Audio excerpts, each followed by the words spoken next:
Hello, student. I am Deepak Mahale, professor at Shivajirao S. Zonle Knowledge City, Asangao. Today, I am teaching about the fundamentals of machine design.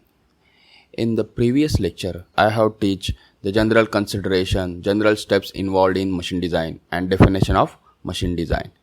In this lecture, I am taking types of load used in machine design for designing a machine, what is stress, what is strain, and types of stresses which are used for designing a machine. Now, first we will see types of load used in machine design. Load acting on a body is defined as the ambient effect of all externally applied forces on the body at a time. There are four types of loads used to design a machine. First one is dead or steady load. It is the gradually applied load which does not change in magnitude, direction, or point of application with respect to time. It can be forced, torque, or twisting moment, or bending moment, or combination of these. Example of this dead or steady load is load acting on a column or strut. In figure we can see that a beam is placed on two columns. On that a steady load is applied to the column. Next is variable or fluctuating load. It varies in magnitude, direction or point of application with respect to time. It is also called as a fatigue load. Fatigue loads having different types. First is reversed, second is repeated, and third is completely reversed. Example for this fatigue load or a variable load is force in IC engine. In the figure we can see that at the time of working of IC engine, in power stroke the force will be more, and in the another three strokes suction, compression and exhaust the force will be less. That is called a variable load. Next is shock load. It is applied or removed suddenly. Example for this load is lip spring of automobile. In the figure we can see that the suspension of trucks and bigger vehicles is given by lip spring. At the time of moving the vehicle on the road on uneven surface, the lip spring will be deflect. That is called our shock load. Next is impact load. It is suddenly applied with initial velocity and less timing. Example for this load is blow off hammer. The load is called impact load because impact is made by the hammer on the sheet or on a component. That is called our impact load. Now we will see what is stress and strain. In that first, what is stress?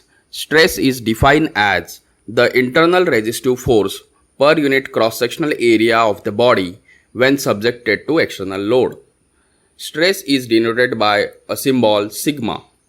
Mathematically, the formula for stress is sigma is equal to load upon area, which is shown in the slide. Load is taken in Newton and area is taken in mm square. SI unit for stress is Newton per mm square. Now we will see strain. Strain is defined as the ratio of change in dimension to the original dimension of a body subjected to external loads. Mathematically, strain is given by change in dimension upon original dimension. There is no unit for strain.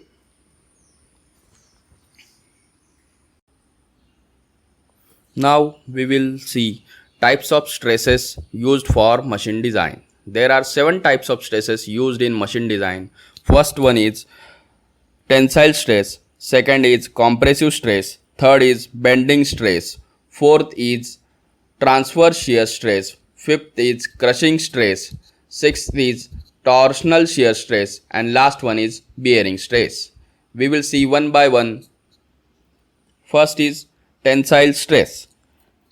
When a body is subjected to two equal and opposite axial forces, the stress induced or produced in the body is called tensile stress. In the figure, we can see that a rod is pulled by a force which is called W.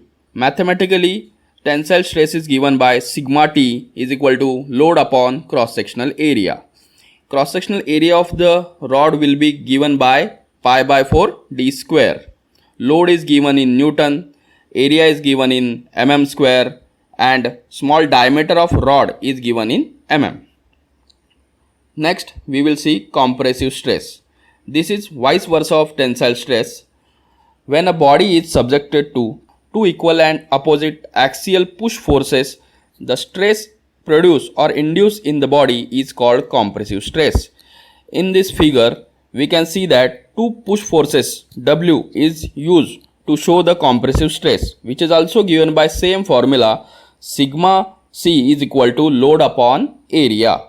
In this also, load is taken into Newton, area is same as a rod pi by 4 d square, and diameter is given in the mm. The area of section will be changes with the change in section of that, change in cross sectional area of that component or a rod. If the component is square, the area will be different. If the component is triangular, the area will be different. Now we will see bending stress. When a beam is subjected to bending moment, the stress induced is called as bending stress. In the figure, we can see that upper fiber of the beam is in the compressive stress and lower fiber is in the tensile stress. And at the neutral axis NA, there will be no compressive and no tensile stress is made. It is calculated by the flexural formula, which is we have studied in the SOM. Sigma B max is equal to m by I into y max, which can be also noted by sigma B max is equal to m by z. M is our bending moment, I is equal to moment of inertia, z is equal to section modulus, and sigma B is our bending stress. Next is transverse shear stress. When a section is subjected to two equal and opposite forces acting tangentially, it may be leads to shear of the section. In such a case, the stress produced or induced in the section is called as transverse shear stress. In the figure, we can see that two plates are joined by lap joint with one rivet having diameter small d. When we pull off that two plates, the rivet will be shear off, which is given by the formula tau is equal to load upon area. Area will be diameter of that rivet, pi by 4 small d square. In the figure, we can see that in the second figure, we can see that there will be a shear stress at the cross sectional area of the rivet. Now we will see crushing stress. Crushing stress is defined as a compressive stress induced at the surface of contact between two components of a machine which are relatively at rest. There is no relative motion between the two components. In the figure, we can see that a riveted joint subjected to load W, crushing stress induced is calculated by sigma Ck is equal to load upon area of contact. Area of contact means the circumferential area of the rivet, which is given by d into t.